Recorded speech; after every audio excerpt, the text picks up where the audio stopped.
Assalamualaikum warahmatullahi wabarakatuh. Halo anak-anak, gimana kabarnya? Jumpa lagi dengan Pak Busri dalam belajar IPA asik. Mudah-mudahan kalian dalam keadaan sehat ya.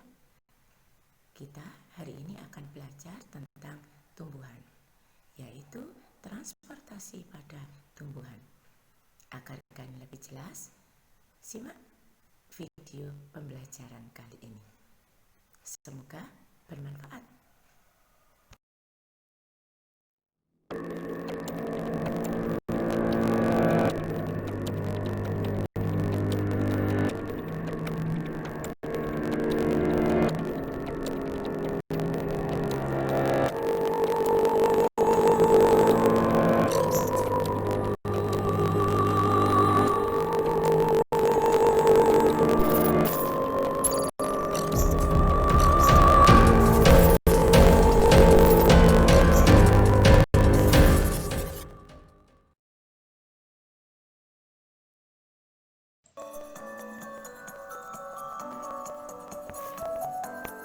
Kali ini kita akan belajar tentang transportasi pada tumbuhan atau pengangkutan yang terjadi pada tumbuhan.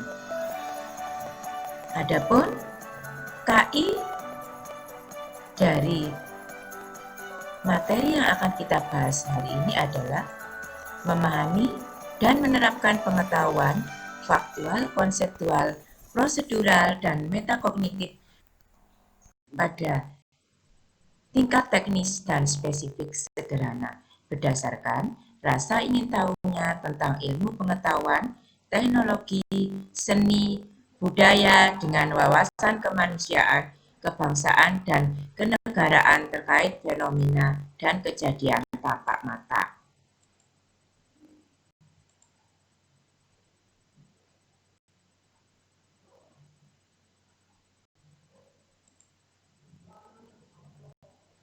Sementara kompetensi dasar adalah 3.4 menganalisa keterkaitan struktur jaringan tumbuhan dan fungsinya, serta teknologi yang terinspirasi oleh struktur tumbuhan.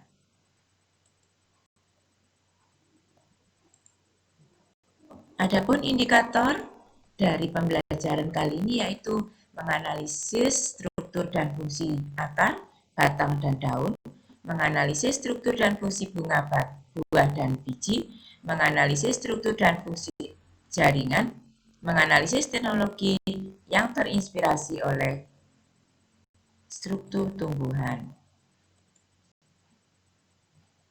Sementara tujuan adalah menjelaskan transportasi cairan pada tumbuhan.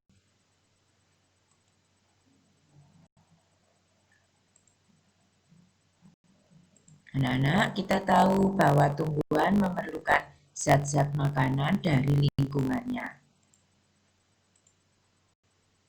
Perhatikan, ini adalah tumbuhan, ini adalah akarnya yang punya jaringan endodermis, korteks, epidermis, dan di sini ada silinder pusat. Kemudian ini ada xilem.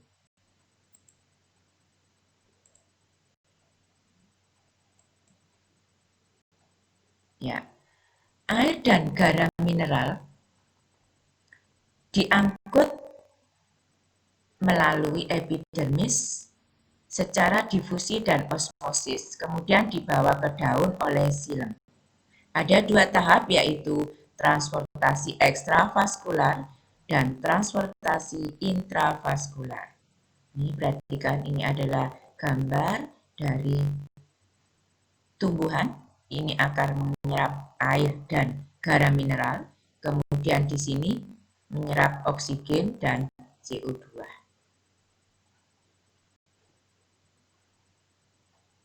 Ini adalah letaknya pengangkutan gas-gas.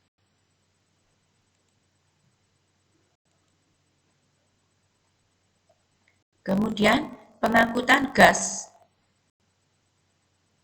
oksigen karbondioksida atau CO2 diambil oleh stomata dan lentisel dari atmosfer. Ini adalah daun, di mana di sini ada stomata dan lentisel yang fungsinya untuk mengambil gas-gas dari atmosfer.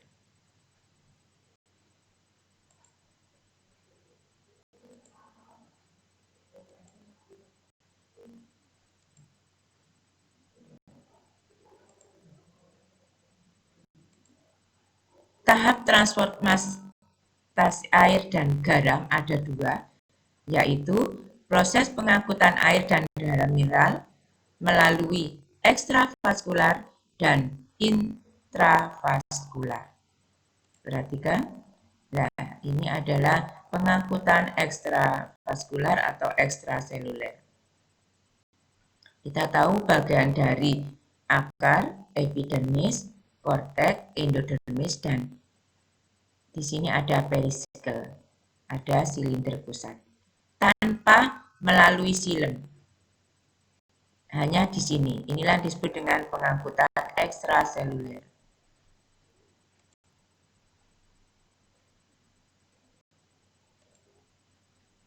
Ya. Transportasi atau pengangkutan ekstravaskuler merupakan pengangkutan tanpa melalui silem. Pengangkutan ini berjalan dari sel ke sel dan arahnya mendatar. Di dalam akar, pengangkutan ini terjadi dari bulu akar berturut-turut ke epidermis, korteks, endodermis, dan silinder pusat, dan berakhir di silem. Terjadi secara opoplas dan simplas.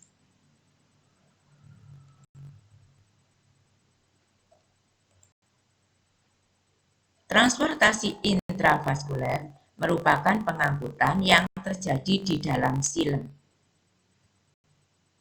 Ini terjadi di dalam silem, kebalikan dari ekstravaskular.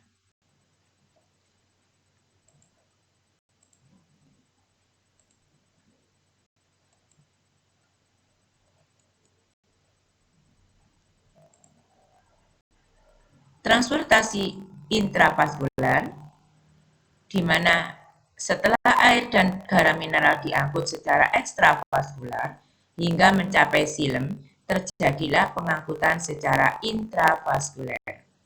Dipengaruhi oleh 3 faktor. Yang pertama yaitu tekanan air, kemudian kapilaritas, dan daya isap daun. Bagaimana tekanan akar ini mempengaruhi transportasi di dalam tumbuhan? Transportasi intravaskuler dapat terjadi melalui proses osmosis. Osmosis adalah gerak air dan larutan yang encer ke larutan yang lebih pekat melalui membran semi-permeabel. Rambut akar dapat menyerap air karena cairan selnya lebih pekat daripada cairan di luar sel.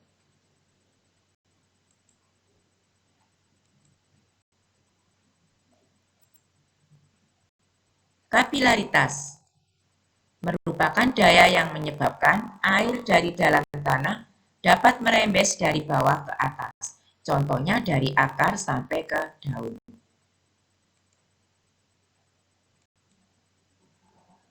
Yang ketiga, yaitu daya isap daun. Daya tekan akar dan kapilaritas silem belum cukup untuk mengalirkan air ke daun. Di dalam terjadi penguapan air yang disebut dengan transpirasi. Daya tarik yang ditimbulkan oleh transpirasi disebut daya isap daun.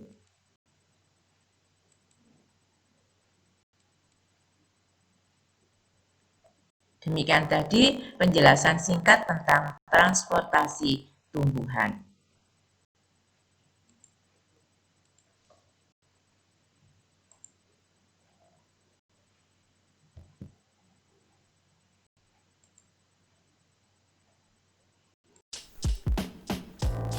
Demikian anak-anak materi tentang transportasi pada tumbuhan. Semoga bermanfaat. Akhirnya Bu Sri ucapkan sampai jumpa pada pembelajaran selanjutnya. Bye-bye. Assalamualaikum warahmatullahi wabarakatuh.